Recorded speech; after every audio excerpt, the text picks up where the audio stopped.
back up everything that I'm about to say. I don't really have time to go into it with 3 minutes.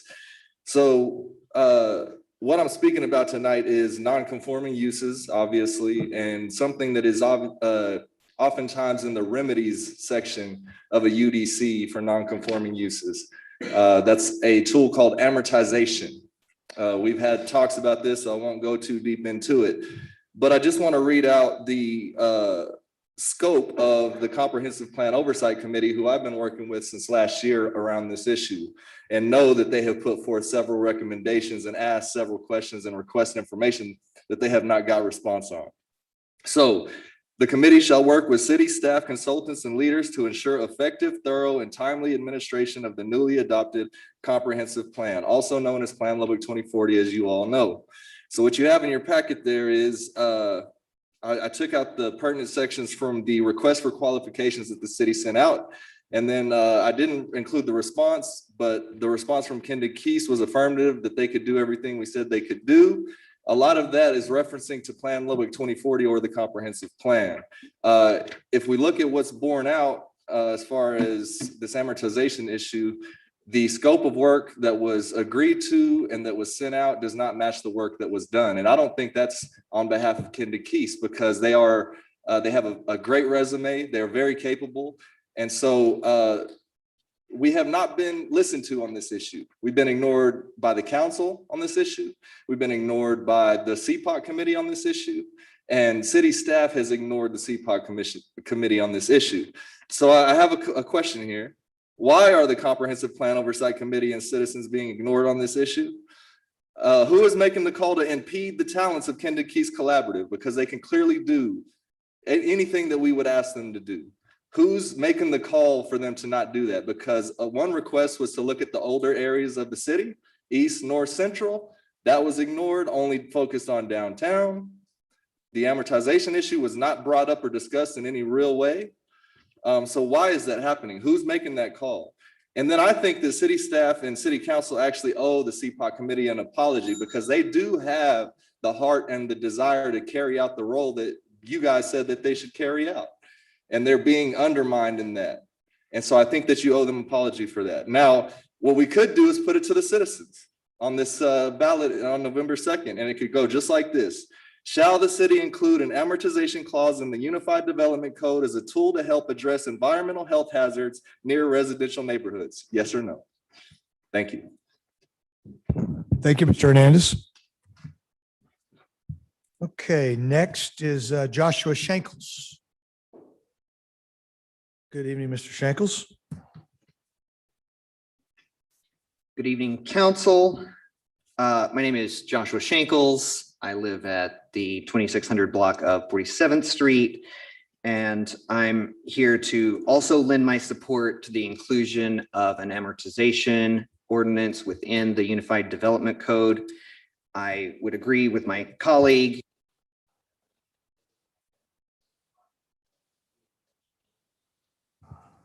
Joshua, let me interrupt you for a sec.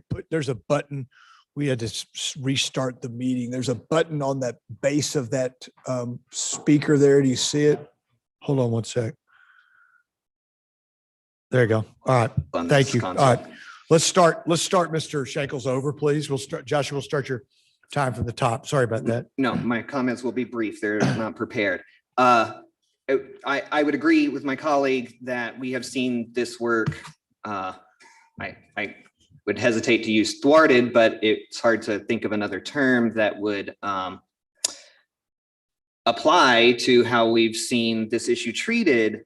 The thing that I would like to bring back to the council's attention is that the inclusion of this tool is vitally necessary, because we are undoubtedly going to run into non-conforming uses and problematic zonings in our future.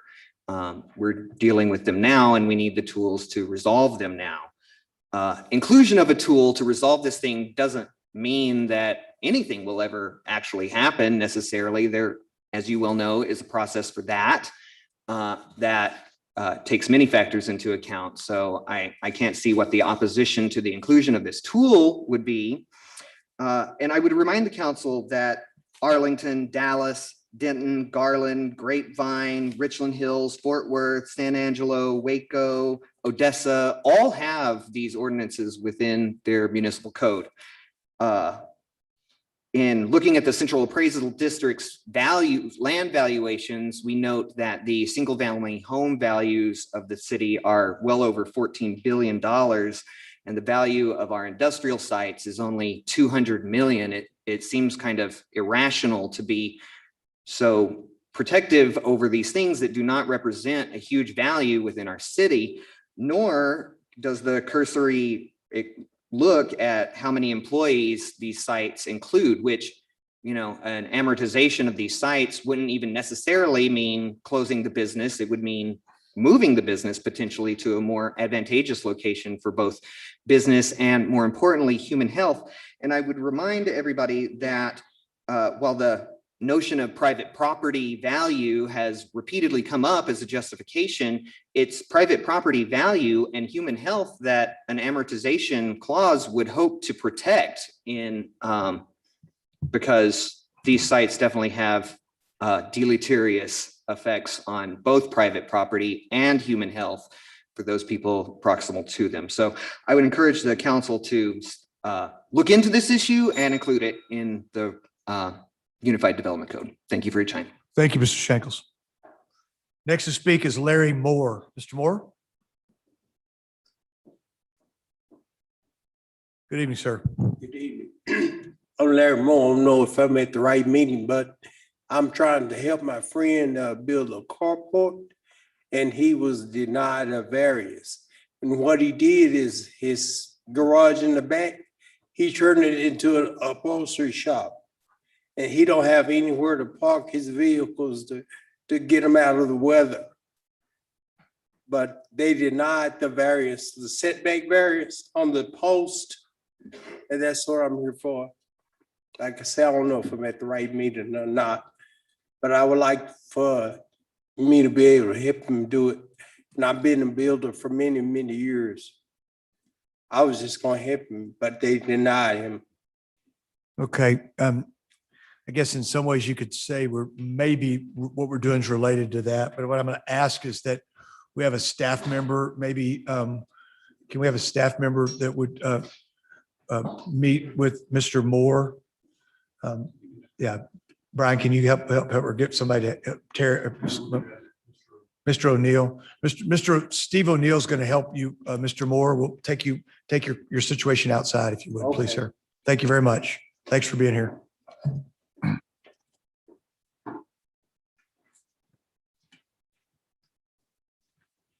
Okay, next to speak is Dora Cortez. Ms. Cortez.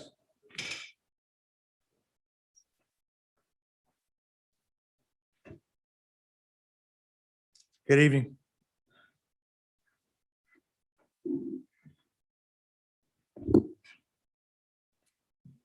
Good evening, members of the council.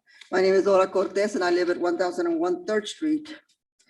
Lubbock has been compared to cities like Dallas and Harlingen, El Paso. Tonight, I'm going to compare Lubbock to Midland. I think that frankly, those cities are a lot bigger with a bigger population. And this evening, I'm going to compare it to Midland. I find that Midland is more comparable, and the statistics that I'm going to be quoting out of Midland I found them on the online for that particular city. And this has to do with non-conforming uses in Texas. Now I have 9 columns here and 14 cities, and I'm only going to speak about Midland. The population in Midland, the estimates for 2019 was 142,344. The next column is your time non-conforming use can be abandoned until it must comply with current zoning, and that's 6 months. Abandonment ordinance, citation and link. I found that, and you've got a section and a page number and a description of how you can find that for the city of Midland. Continuous use of the case of property destruction, damage, non-conforming structure must be rebuilt within 12 months. Discontinuation, citation, and link, again, the section and the page number and the description are on the, and I found them in that document as well. Amortization or termination ordinance. Yes, for all non-conforming uses upon the motion of the Board of Adjustments, City Council, and Planning and Zoning Commission. Amortization / termination ordinance, citation and link, again, section and page number in the description.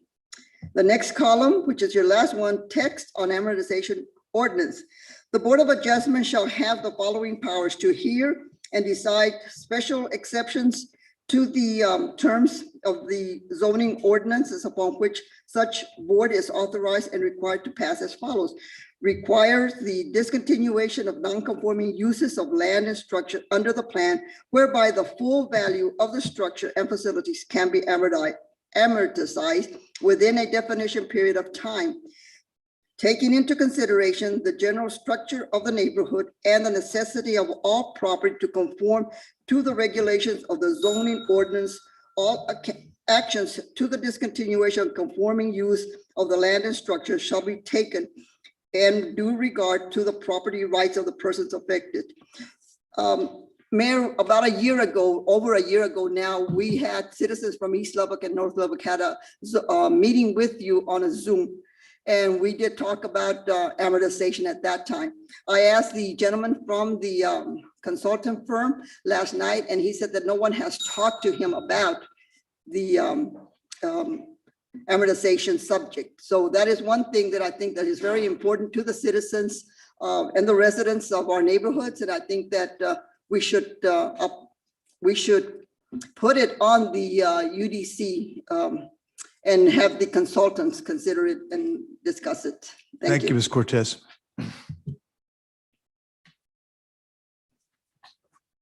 We'll pause for just a minute.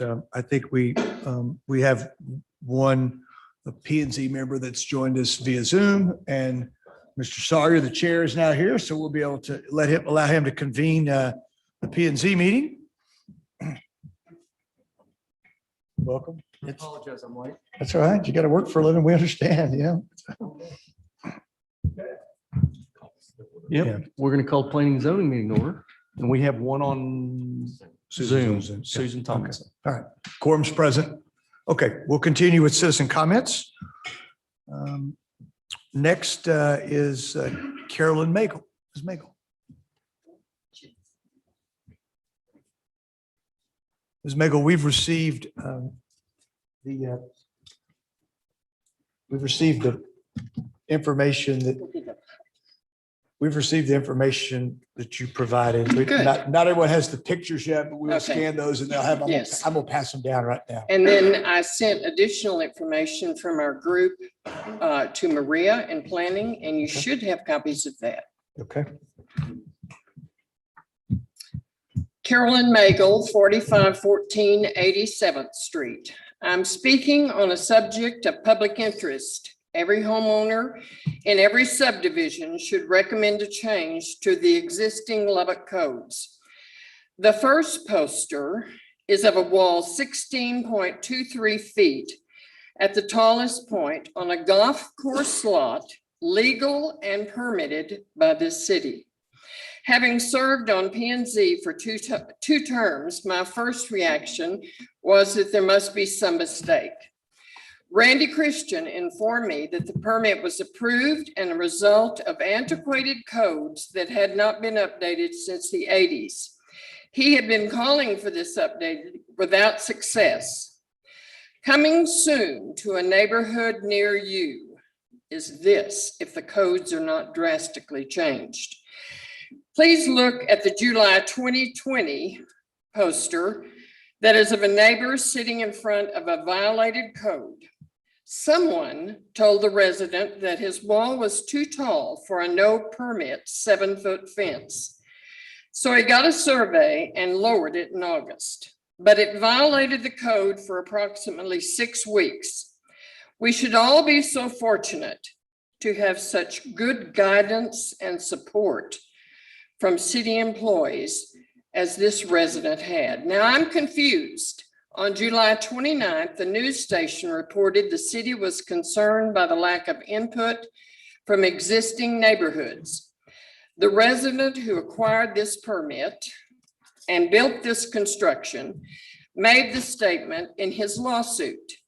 Chief Building Official Greg Zielinski stated to me that his job had become more difficult since we started the project, as the amount of complaints coming from the city manager into the city manager and council members from the neighbors, Megals, and their friends, which, let me tell you, is our right as citizens of this city. Which is correct. Has there been little input, or has the city been inundated, causing Mr. Zielinski to complain about his work schedule? Thank you for allowing me to speak, and thank you to Randy Christian and one unnamed council person who has supported this code updating for over a year. Will you please stand if you think the codes in Lubbock should be changed? Thank you again for allowing me to speak. Thank you, Ms. Bagel. Thank you all for neighbors. Thanks for coming this evening. We also received a letter from the bakers, which everybody will get a copy of that also. Okay. All right. Next to speak is Michael Ward. Ms. Ward.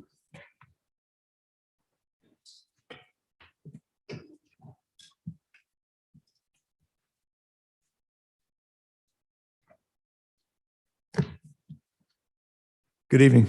Good evening, Michael Ward, 5417 8th Street. I've been assured that everything is going to be simpler than it looks, and hope you get your money's worth, since we were paying the outside consultants Kinder Keys to well over $560-something thousand. But I came basically because I was chairing an ordinance review committee that never came to fruition again, but in 2003 and 4. And I got some insights from that, because I found that there were numerous views on acceptable aesthetics, and they varied wildly. Some people were bringing me things that they wanted outlawed, while others wanted to simplify and kind of boil the rules down to something manageable and not over restrictive and to essentials. But so I'm not here to speak for or against. I looked through the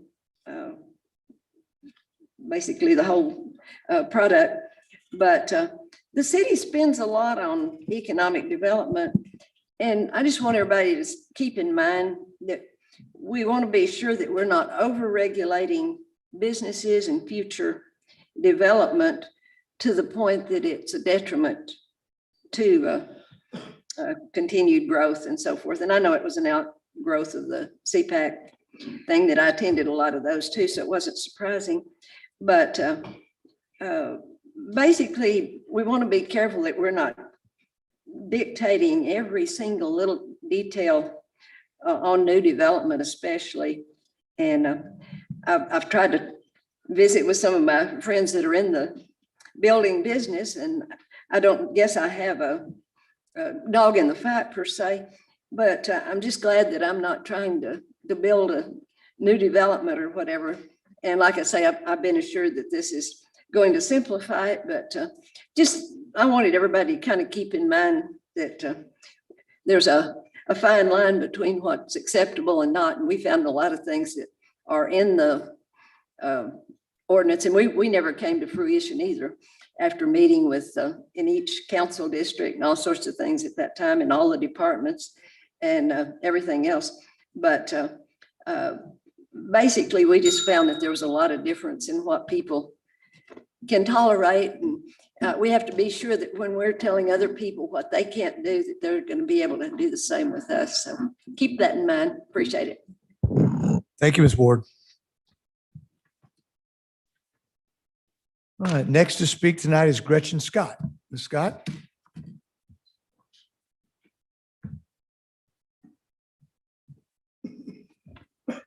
I'm Gretchen Scott, 4012 69th Street, Lubbock. And I've read the UDC, and I know mainly a lot of it focuses on downtown redevelopment and new developments, but I'm interested in the issues concerning our older established neighborhoods. For most people, the largest investment they make is the purchase of their home. The protection of the value of their home and the safety of their neighborhood relies on enforcement of current codes. The UDC addresses most of these concerns. I'd like to see some issues about commercial vehicle parking, both on the premises and in the street addressed. But while the codes are good and they address a lot of issues, unless these codes are rigorously enforced, they're useless. There's no point in doing it. They need to be enforced. There needs to be consequences to those who do not comply with the codes. There needs to be action from the DA's office to prosecute people who habitually ignore the codes and their enforcement. So I would like to see the city council ensure somehow that these codes are rigorously enforced and that the DA's office will make prosecution of people who habitually don't pay attention to the codes, and that there will be some provision made for adequately funding the enforcement of these codes. Like I said, without enforcement, there's either of the current codes or the new UDC codes, they're not effective. So I'm hoping that, number one, you will ensure that these codes are enforced, that there's consequences to people who do not comply with the codes, and that there's adequate funding to enforce these codes. And I think that's an issue. Anyway, thank you very much, and I appreciate it.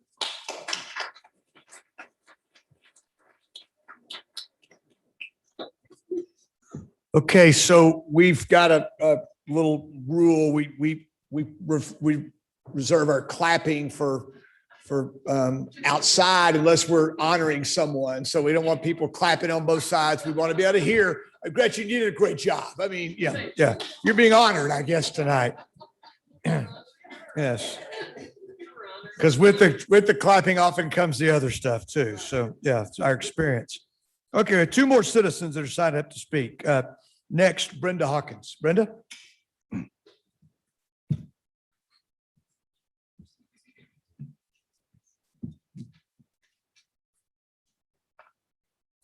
Brenda Hawkins with Texas Hawkeyes Property Management at 3917 114th. In respect to the formation of the future Lubbock neighborhoods, as property manager of more than 15 homeowners associations, Hawkeyes Property Management would respectfully request for the council and P&Z Commission to consider adding an additional element of qualification to the current permitting process. The planning department is the first line of review and questioning of construction executed in the city. While many developers approve the design of homes for builders constructing in new neighborhoods, it is the very element of construction permits which could assist homeowner associations in preventing unauthorized and disallowed modifications. Restrictions can be complex and challenging for the average homeowner, and experts concede that relatively few owners read the covenants and architectural guidelines from start to finish. Although enforcement of the restrictions isn't an obligation of the city, the process of implementation starts at the city nonetheless. Many times residents apply and receive permits for building processes with little or no regard to the restrictions which are in place for that neighborhood. By requiring an HOA architectural review form to be submitted as a condition of the permit, the city would enhance the process of governance of a neighborhood and ultimately ensure the constitution of the UDC. Buyer demand for neighborhoods with amenities has increased and has created the necessity for the formation of homeowner associations. These established associations provide long-term maintenance of parks and green spaces within subdivisions, which enhance the city's overall characterization without the city having to expend budgetary items.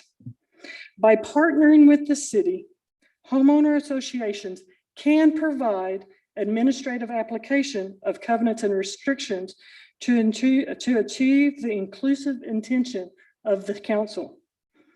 These visions are only accomplished when enforcement of the restrictions is understood and adhered to. This process is where the HOAs and the assistance of the city is needed. Please consider the addition of an architectural review form to be added to the permit process. Thank you for your time and for your service. Thank you, Ms. Hawkins. Appreciate it. Finally, tonight, we have Terry Holman coming. I think he's representing the Developers Council. Mr. Holman.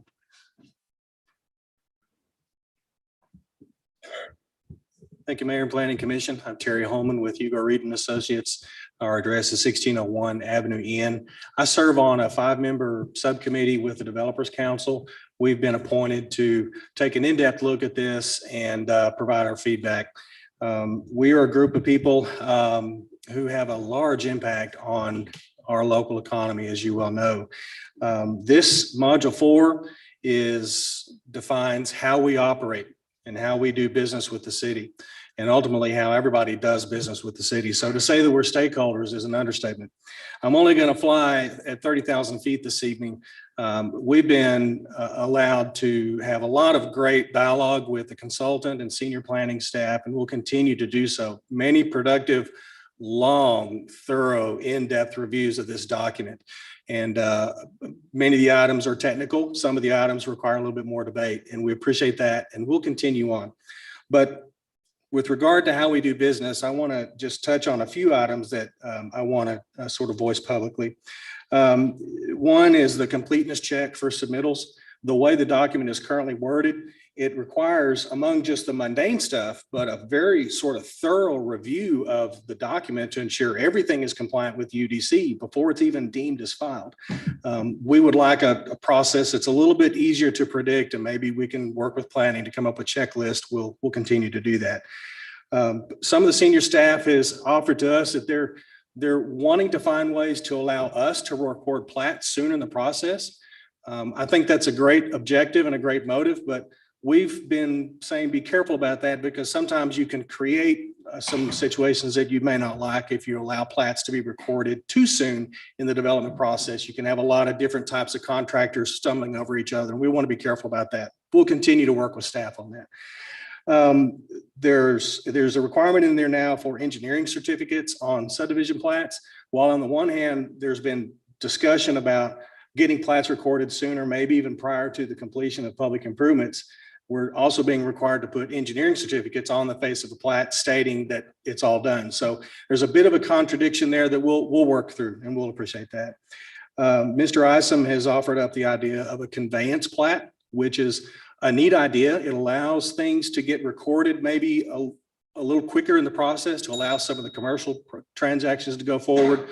We've stated we want to be careful about how that happens to make sure we don't wind up with a hodgepodge of product on the ground. Lastly, I did just happen to observe this afternoon, I don't recall seeing processes for easement closures and right-of-way closures.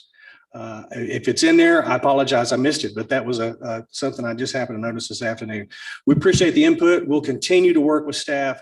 We're all extremely busy right now. Your 1,500-page document last night was testament to that. Allow us the time to get it right. Thank you. Thank you, Mr. Holman.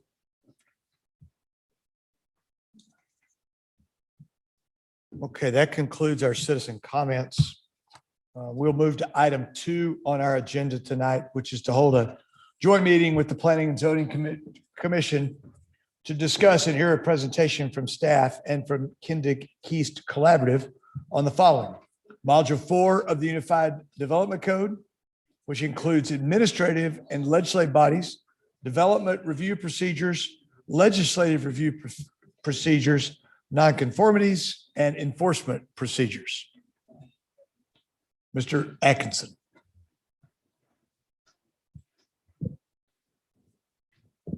Thank you, Mr. Mayor. I believe Mr. Isom will come up and set us up for tonight's presentation.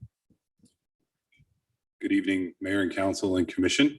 The Mayor stole my whole introduction. Tonight is. I just read my script, Brian. I'm sorry. Tonight, our consultant, Brian Mayberry with Kindig Keast Collaborative, is here to present Module 4 of the Unified Development Code. And Brian, if you want to go ahead and get started for us.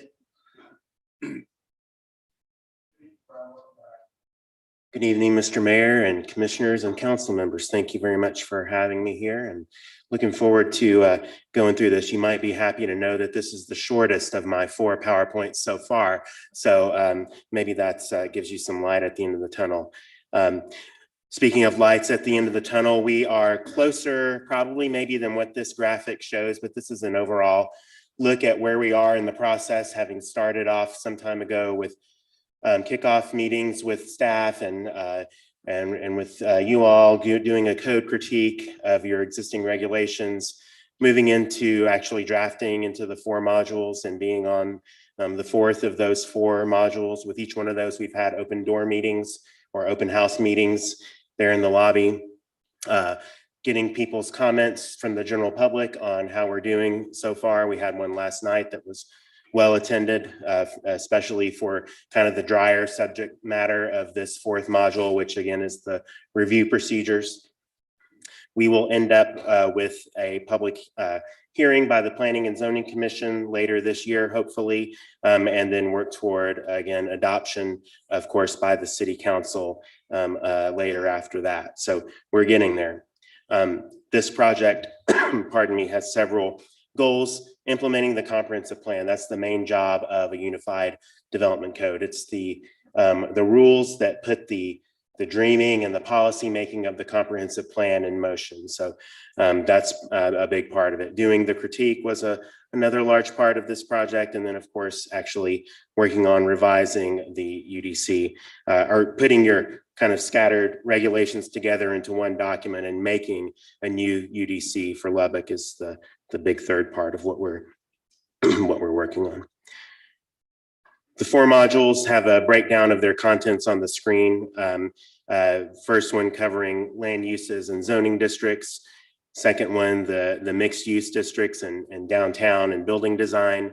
The third one covering sort of design standards, parking, landscaping, signs, subdivision standards, things like that. And then this 4th one, as mentioned, more of the procedural elements. So we've included definitions in each of those modules because often people have a hard time knowing what we're saying in some of this sort of technical writing that is a legal document. As much user-friendly as we try to make it, it is a legal document still. And so we included definitions with each of those modules as well.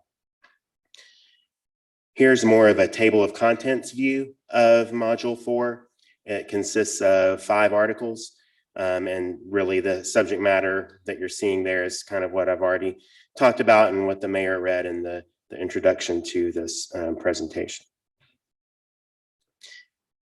Getting more into the content, pardon me, we break up this module into several articles, as I said, the first one being administrative and legislative bodies. So administration or administrative, the administrative part of that is the staff members, and the legislative are those folks who are like you all, who are either elected or appointed to positions, whether it's the City Council, the Planning and Zoning Commission, the Zoning Board of Adjustment, the Historic Commission, and those other groups. So we lay out in the code those folks and what their duties are. Some of them, like the Zoning Board of Adjustment and the Planning and Zoning Commission and the Urban Design and Historic Preservation Commission, have certain rules of procedure that are part of those sections of the UDC, and what they're required to do as far as hearing and as far as quorums and things of that nature. So those are in there. The only reason City Council is not in there is because things like that are typically more handled in the city code or in the charter. So we just reference some City Council matters in this piece. There's also the staff positions are established and what their duties are as far as what they make decisions on or what they make recommendations for. So there's the Development Review Committee, which is, that term doesn't show up in your existing regulations, but it's done in practice where the staff members get together and review kind of the major submittals periodically and give their comments to the applicants in a sort of controlled manner. There are other staff positions listed, on the slides there that we establish what they can do as far as decision-making authority or recommendation level authority. Yes, sir. Right. How much, go back if you would, just for a Yes, sir. second. What kind of range, let's take Mr. Isom as Director of Planning. As you're working with cities, how much range do you see in the authority that a development code Yeah. offers the Director of Planning? It's different everywhere, of course, but the planning director, we encourage, and our kind of initial mindset going into most projects is to try to give staff as much authority as we can and as much authority as you're comfortable giving them.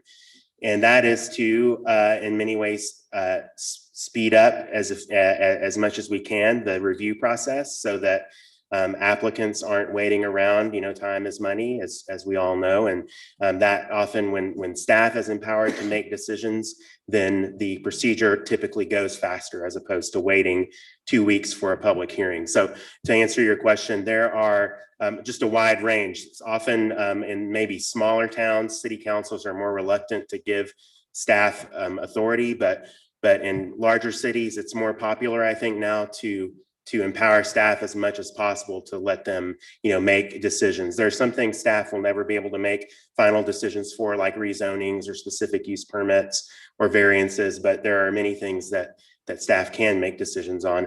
And we like to go that direction as much as you're comfortable letting us go that direction. Thank you. Yes, sir.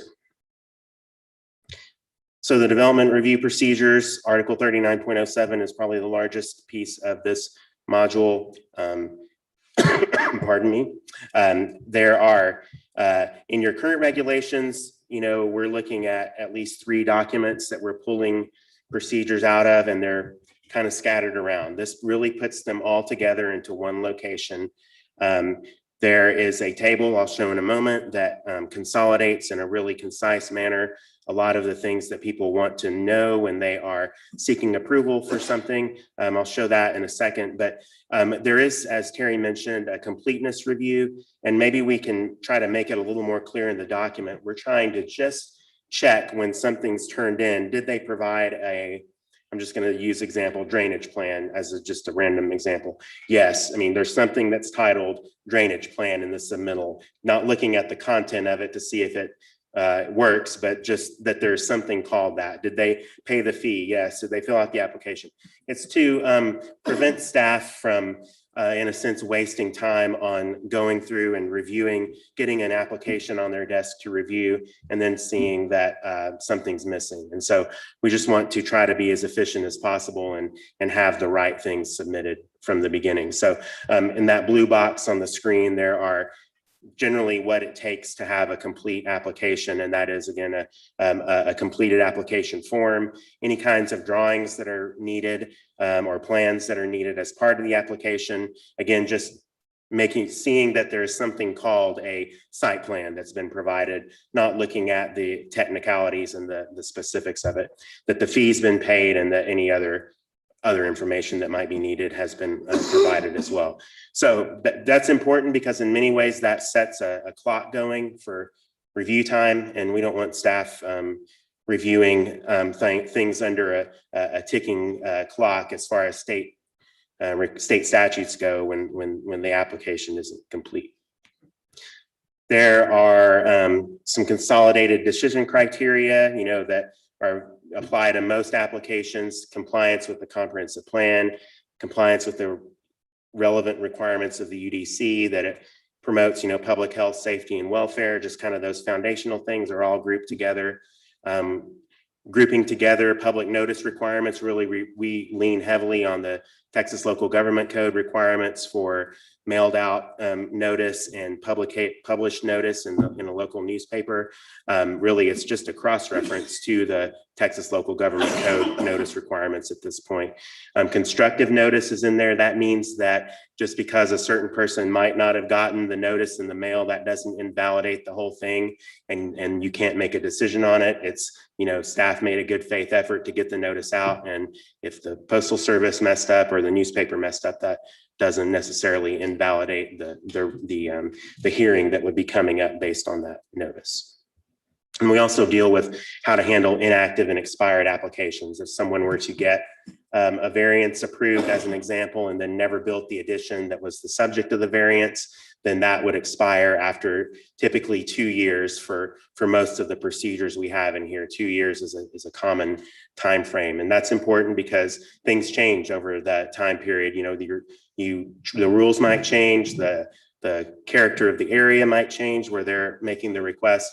And so if they have an expired, approval, then they'd have to just apply again and live by the new rules that are in place at that time.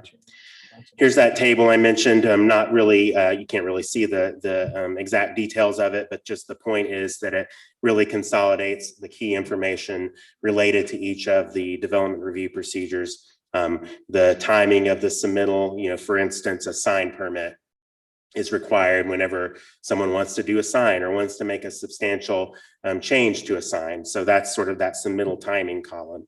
The expiration, again, comes into play for that of 2 years. It shows who makes a recommendation on it and who takes final action on each of those procedures. And then it points to any standards. So of course, for the sign permit, it points to the sign standards that are in Division 3.5, which was a Module 3 topic. So very concise, we think, and very packed with information in just a small amount of space. So there are several, specific procedures in each of the divisions that relate to administrative procedures, which are, again, procedures or applications that staff makes decisions on, legislative review procedures with which you all or the Planning and Zoning Commission typically makes decisions on, quasi-judicial review procedures, which generally the Zoning Board of Adjustment makes decisions on, and subdivision review procedures, which different groups could make decisions on, but they're all related to subdivision platting. So just to go back one, I'm not going to go through each of these point by point, but just to give you an idea, administrative consists of site plans and minor plats and written interpretations, which are their own thing that we talked about in the UDC subcommittee this afternoon. The legislative review procedures are your bigger picture ones like text amendments and rezonings. Quasi-judicial, that means the Zoning Board of Adjustment is almost acting like a court. They're kind of hearing evidence of why relief should be granted in the form of something like a variance.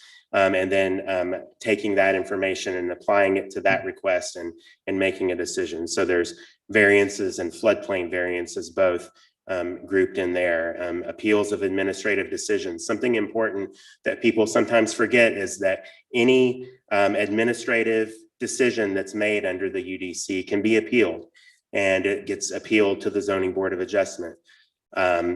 Any administrative procedure that's set out in the UDC, that is, there might be other things in the city code overall that wouldn't be appealed, but so that's important for people to remember, that there's always an appeal, and even the decision of the Zoning Board of Adjustment can be appealed. I mean, it goes to court then at that point, but there's still always an appeal, generally speaking. And then varieties of subdivision review are in there too. So switching gears a little to non-conformities. Non-conformities are uses, structures, site improvements or site features like signs or parking, and also platted lots that don't comply with the requirements in place right now. So, and that's not to say that's totally different from an illegal use or an illegal building. That's something that never got the permission to begin with, and so that's its own thing. It's illegal. It's not non-conforming. So a non-conformity are again things that complied with the standards when they were built or when they were established, but no longer do. And so we can't say that they have to be, generally speaking, we can't say that they have to be torn down. We can't say that a house, as in the image on the screen now, that was built before zoning was in place, that's closer to the street than it's supposed to be, can't make that thing be torn down, but there can be provisions applied to it that limit how it can be expanded in the future. Or in the upper image, that yellow circled building, if you were to imagine that was like an apartment building that existed and that was established before zoning was in place or at a time when it was illegal. But then that property was rezoned to something that would allow like duplexes only, for an example, as shown by those orange dots or orange buildings.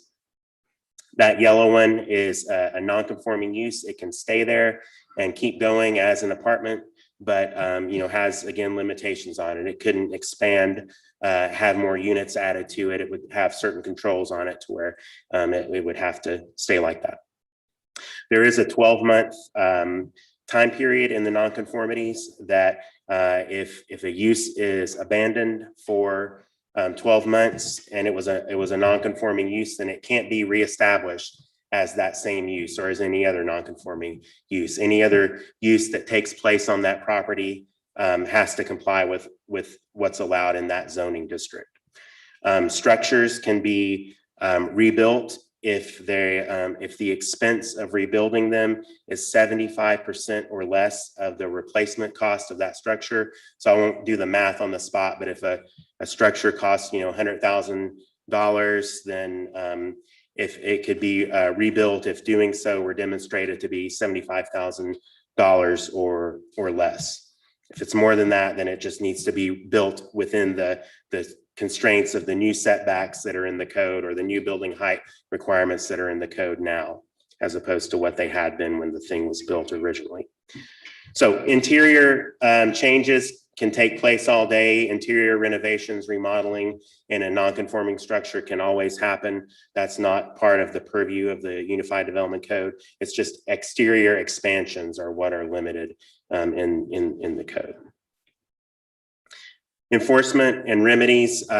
This article sets out basically kind of what code enforcement can do as far as investigating violations or perceived violations of the UDC.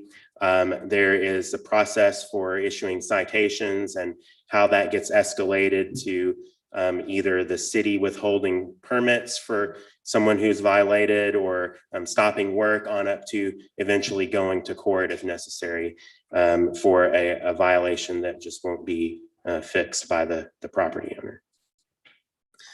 The final article is word usage.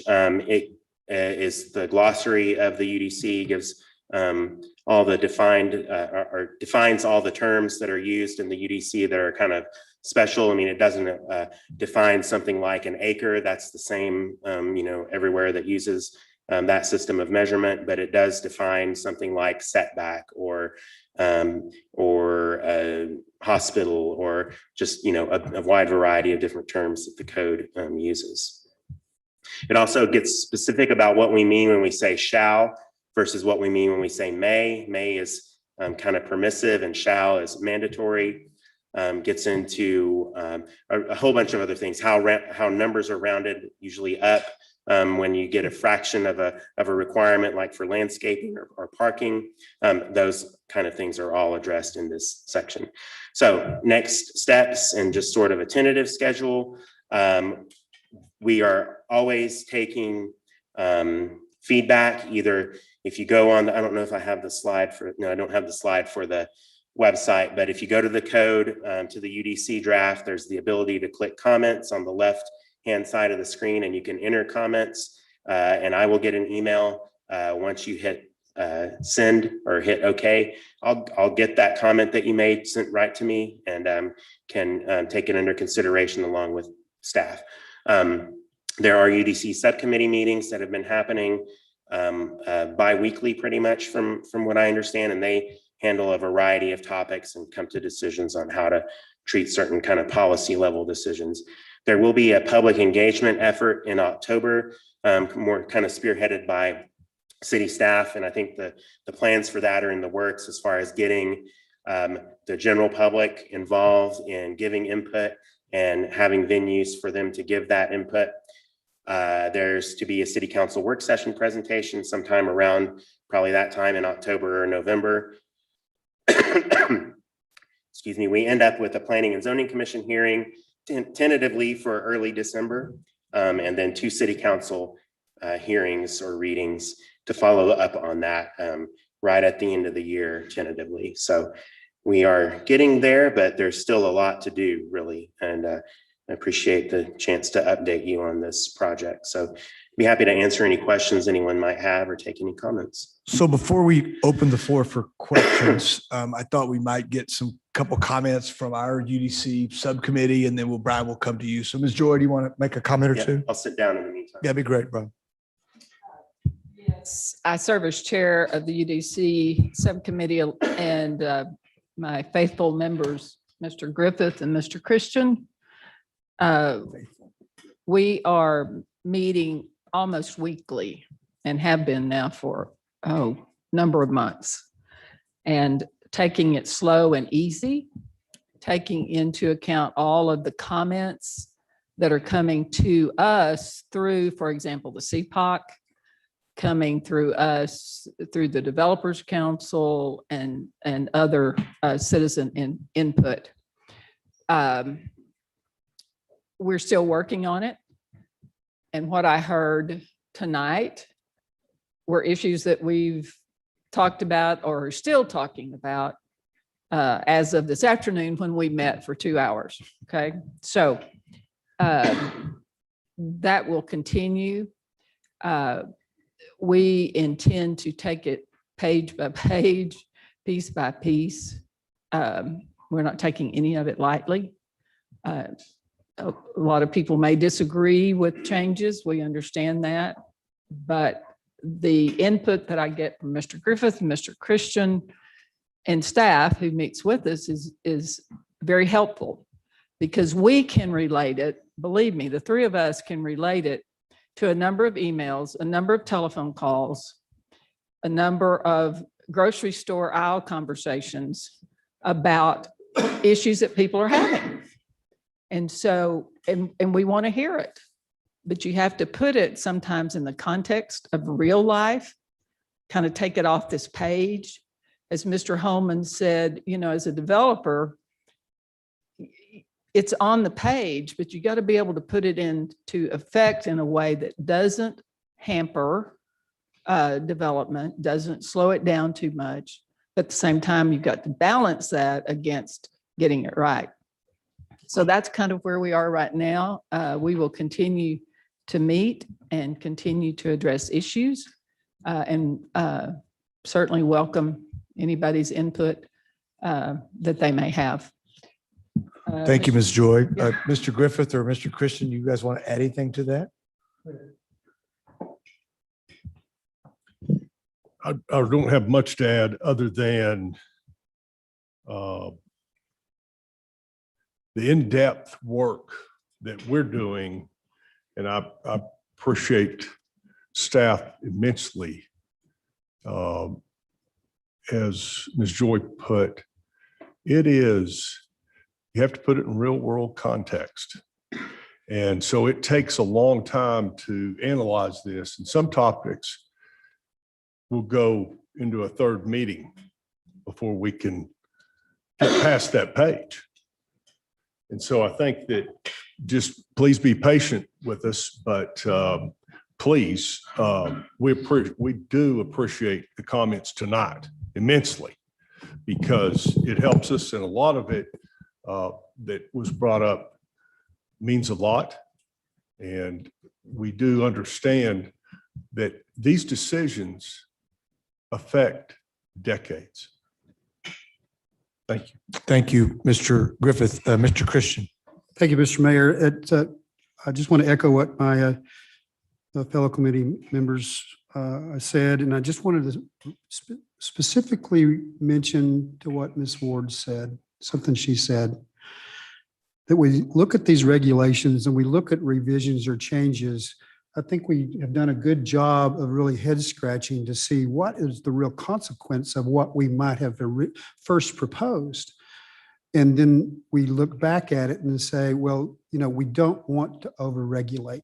There's some things that we know that we need to have done, but we back up and say, okay, let's rethink that a little bit. So I'm really pleased with our committee that used the term to rethink. I think is a very important thing for our citizens to hear. Thank you. Thank you, Mr. Christian. Okay. I think it's before we go to the questions, I think on behalf of the rest of the council, we really appreciate the work you're doing and I mean, Miss Patterson Harris really wants to be on that committee, but I know that we've already got 3. Yeah, I've been losing sleep over it. Yeah, okay. Yeah. Okay. Planning and Zoning Commission, City Council will now open the floor for questions for Brian, questions for staff, or really comments. And for that matter, if you want to bring a citizen back up for a little more dialogue, it's certainly within our purview. We're going to we've got another half an hour or so blocked for that. I think that should be ample time. So who would like to begin? Anybody want to start? Ms. Patterson Harris, you ready to start? I have a few things. Okay, I'll start on the best, start with the best or something. Let's do that. Yeah, okay. And I guess the consultant would be the one. As you began talking about the procedural things, I looked at in regard to some of the staff duties and powers, if you will. Are many of those much different than what we have in place right now? I would say a substantial number of them are. I think it's made more clear, or if nothing else, a lot of times in older codes, it'll just say the city shall approve XXX or shall deny, and we try to put the right person on staff, or the right, if it's a group of people like you all, give the right name to who is making that decision, so it's extra clear. And so that's I think a big part of it. When there are new procedures, then of course that's not in your existing regulations, but yeah, city council still making the final action on rezonings, still making the final action on specific use permits or special use permits. Board of Zoning or Zoning Board of Adjustment will always be making final decisions on variances. You can't really do it any other way. So that takes care of a lot of it, really, also. Yeah. Okay, and I've just kind of been given a note that the platting is one of the areas that's really changed. Yeah, so that's a good point. We have in the code given staff authority for platting, for some platting procedures or subdivision procedures. The Planning and Zoning Commission would, well, I don't know, maybe we toyed with that and now we're, I'm still seeing that it's the Planning and Zoning Commission making final decisions on preliminary plats and final plats. We can re-examine that if we need to. At one point, it's sort of like making the sausage, and you don't want, a lot goes on in the background of trying to figure out what you're going to do. But we still have in the draft right now the Planning and Zoning Commission taking action on preliminary and final plats. And I think at one point we had done it differently to where maybe staff was going to, but that's where it stands right now in the draft. One other thing, and because I was looking at the schedule as to where we are in the process and what's coming down the pike.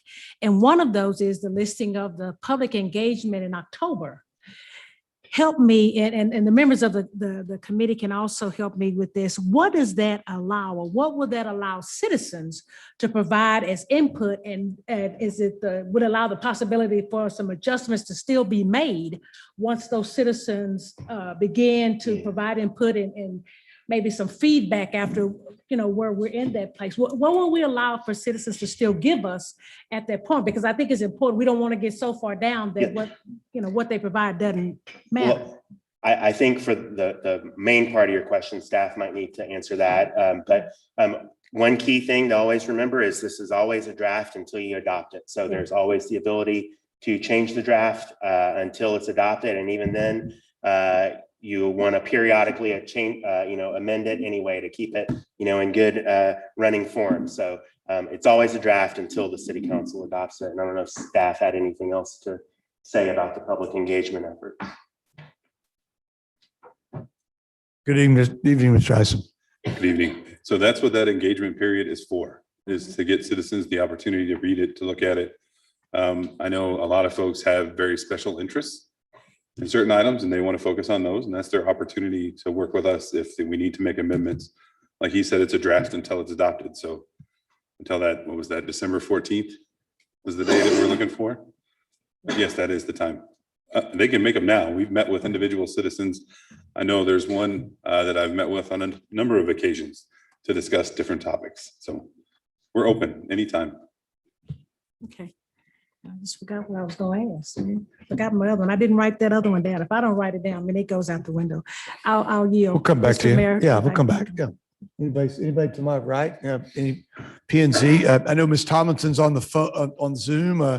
Any, either Susan or any commissioners? Anybody have something on your mind? Mr. Sawyer? You mentioned going back and referencing, or we're going to revisit the document ever so often. Have y'all talked about, is this every 5 years, 10 years? How often are we going to revisit this? And Generally, from a staff perspective, what we would do throughout the course of a year, one of the things that I'm tasked with is doing written interpretations. So things that may have been inadvertently left out, or maybe it wasn't written well enough and it's being interpreted differently. We would do those throughout the year, and we would basically save all of them till the end of the year and then come back and do amendments to the code. So there's going to be routine amendments every year.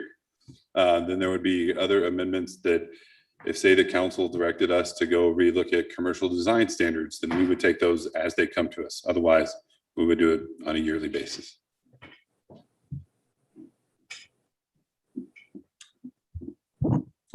Mr. Massengill, are you logged on there?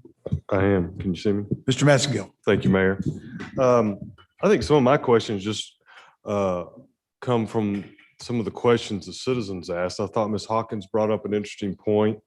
Mr. Holman brought up a variety of points. Obviously, we are always interested in input from the Developers Council. And Gretchen Scott brought up some excellent points. And those may be points y'all are discussing in your subcommittee or will. I'm not looking for a discussion or an explanation today, but I just want to make sure when it's appropriate to discuss those things. That may be something y'all start off in your subcommittee, Ms. Joy. Well, there's not any question that Ms. Hawkins brings up a really good suggestion because of some of the problems that we've had, and I don't have to tell the guys down on the end and girls down on the end, because the HOAs, homeowners associations, when you purchase a piece of property and you're in an HOA, you're supposed to get a copy of all of the documents pertaining to the HOA. Now, I'm not saying they don't get them, but sometimes they don't read them. And so I think what she suggested is something we'll certainly look at. And of course, Mr. Holman's issues that really, for example, he talked about the conveyance. That's new. We talked about that today in our meeting. And so we'll continue to go in that direction. Thank you, Mr. Massengill. Mr. Christian? I just want to comment in regards to Ms. Scott's comments. Enforcement. None of these are worth the paper they're written on until we find ways and make suggestions about how we can better enforce the codes that are on our books today and what the codes that will be on the books tomorrow in regards to recommendations and what the final document looks like. So, Mr. Mayor, I think that's something that our committee needs to look at very diligently and make some specific recommendations about how we can better enforce the codes. Thank you.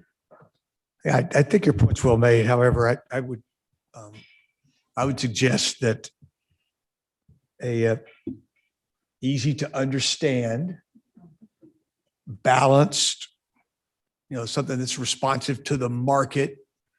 And we start with that, then it really cuts into some of the enforcement issues. Not to say we won't have some, but let's address those gaps we have today. We have a 40-year-old code in some cases. Isn't that right? A little bit older. I think it's closer to 45, but yeah, it's a little older than I am. Me too. Or maybe something like that. Yeah. What are you laughing at, Ms. Patterson Harris? You're next. I was coughing, Mr. Mayor. I was coughing. Okay. I I'm not sure who this goes to. I guess it's just part of the conversation as we make our way through this document. Are we looking at what would appear to be one complete document? Are we looking at some that will in turn impact the older portions of the city and those that are the newer portions, if you will, of the city? Or will we be looking at making sure that there are things in place that can affect them both, no matter where it is? I know that there were some things that I know that the committee has been addressing to really Yes. impact some of the older portions of the city. So just real recently, Brian and I have talked about potential for a couple of new districts that would be geared more toward redevelopment or infill development. And that's not in the draft now, but those are definitely, and I said two because one would be sort of more neighborhood scaled, smaller scale, and then another one that's of a bigger scale would allow larger, more intense uses. But the main point would be that they have rules that make what's built fit in with the character of their surroundings. And so that will be a big focus of those. Probably not so much focused on the land use. We would probably be pretty, just thinking ahead and kind of off the top of my head, but more loose on what kinds of land uses, generally speaking, not going to the extreme of very intense, but having a broad ability to have a lot of different land uses, but making sure that the building is right and that the parking doesn't interfere with surrounding properties and that kind of stuff. So that's what we would, I think, be looking at. Ms. Joy? I just wanted him to clarify. Are you talking about mixed use? This is in a sense, yeah. I mean, other areas. Mixed use districts like we currently, or that we have in the draft, are pretty design intensive. And I wasn't necessarily, and so that kind of is what I think of, at least when I think of mixed use, more than just allowing a bunch of different uses and then taking your hands off. You could say mixed use, but to a planner, that has a whole connotation of a different thing that's more design heavy, and maybe where allowed more architecturally kind of nitpicky, maybe you could say. This would not be as much like that, but it would allow a mix of uses. I don't know if I quite call it mixed use. It's more like infill or redevelopment, I would say.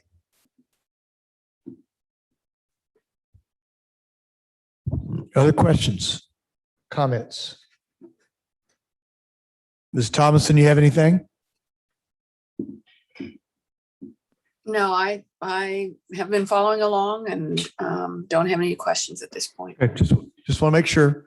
Mr. Bell. I just want to say thank you very much to everybody on the council and stuff being on the planning and zoning.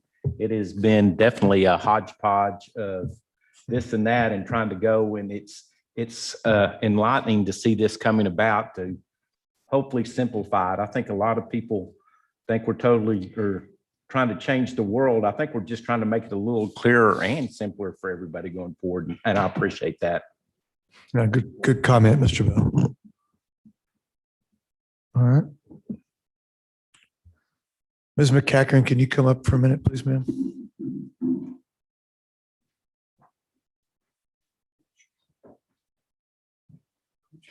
Yeah. Okay, so Buck sort of stops with you on the process, on this effort. How do you, first of all, a little bit of comment from you on how you feel about where we are. And then I think second, just let's talk timeline and make sure that you feel, no, you're as close to this as anyone. Let's talk about what you think about that. Okay. Well, first thing, talking about how it's going forward, I can say that we have put a lot of time into this document. So we have numerous staff that are reviewing it, making edits constantly, making suggestions. We do get a lot of calls from citizens, which is great. And they've helped us see some things that maybe we didn't catch on the first review of certain sections. So it's been very helpful. Our Developers Council has spent an extremely lengthy amount of time as well. And that has been very beneficial for us. And again, seeing things from their point of view that perhaps we didn't think about. So I think that's really good.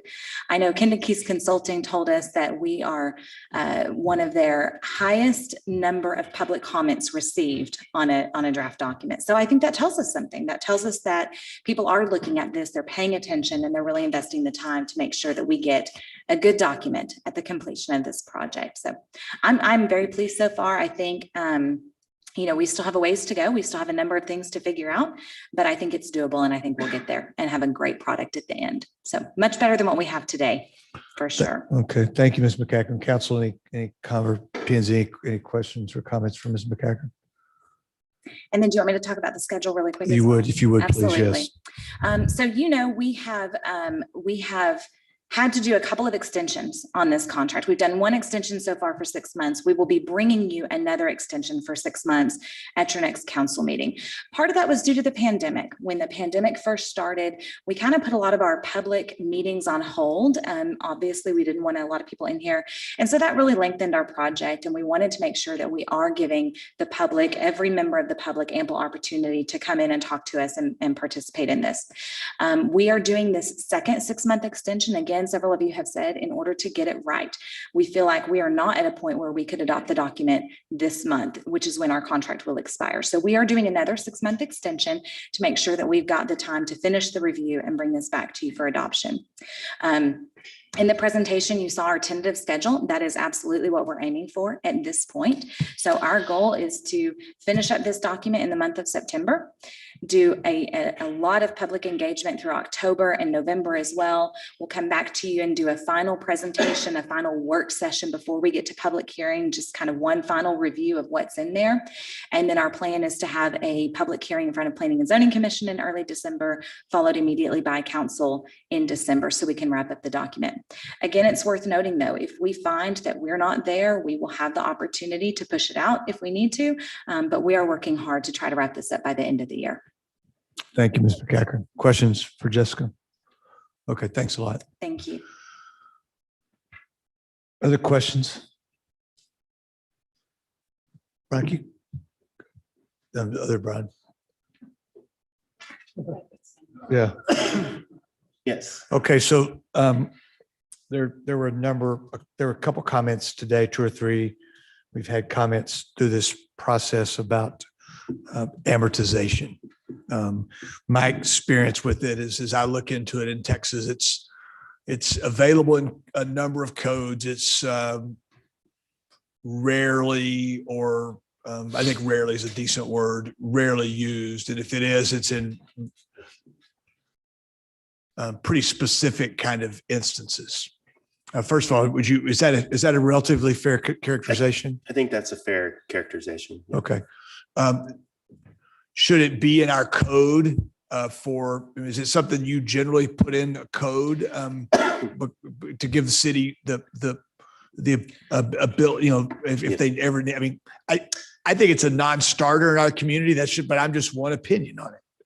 And I've said that many times publicly. There's no surprise to anybody that's supporting that, but should it be there in your opinion? Well, I'll answer that by saying I've been working on zoning regulations since 2001, right at 20 years. I personally have never written amortization requirements or procedures or standards. The firm I work for that I'm aware of hasn't, before I got there or on a project I wasn't a part of, that I'm aware of, has not worked on amortization provisions.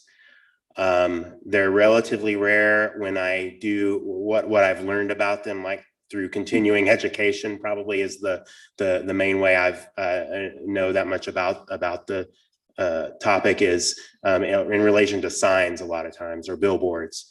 When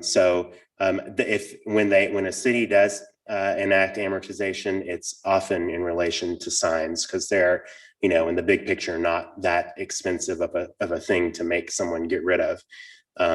It's much more rare, in my opinion, for land uses to be amortized or to have provisions related to that in a code. Doesn't mean it doesn't happen, but it's rare. And I guess, I assume it could happen based upon what the city charter said with a council action, whether it had an amortization language in a charter or in a UDC or not. As far as the charter goes, that's a little beyond my expertise, but possibly. Okay, I'm just curious. When the idea was first brought to me, I asked for examples of where it had been effectively done in Texas, and I'm still waiting on those. So I'm just curious why we had you here. I didn't want to I want to make sure I asked that question. Yeah, there were a few cities named that have amortization provisions, but those weren't any codes I've ever worked on. So couldn't speak to those. All right, thank you. Other questions for Brian? Okay. Other questions for any other staff? Staff, any comments? Mr. Isom, anything you that you wanted to say that you got some time with us Tuesday night and Thursday night? You're not going to get us Saturday night, so you better get us now if you know. Okay, all right, just checking. Okay, so P&Z, I guess we'll be back together again in 45 days or so. We appreciate your work. We on Tuesday night, we were the beneficiary of some 14 first read of zoning cases and 6 second reads and a number of annexations. So we know you're busy. We got more coming. Thank you, Mr. Sawyer. Yeah. Okay. Is there any further business for the council or the Planning and Zoning Commission tonight? Okay, it is 6:58. It's a great day in Lubbock, Texas, and we are adjourned.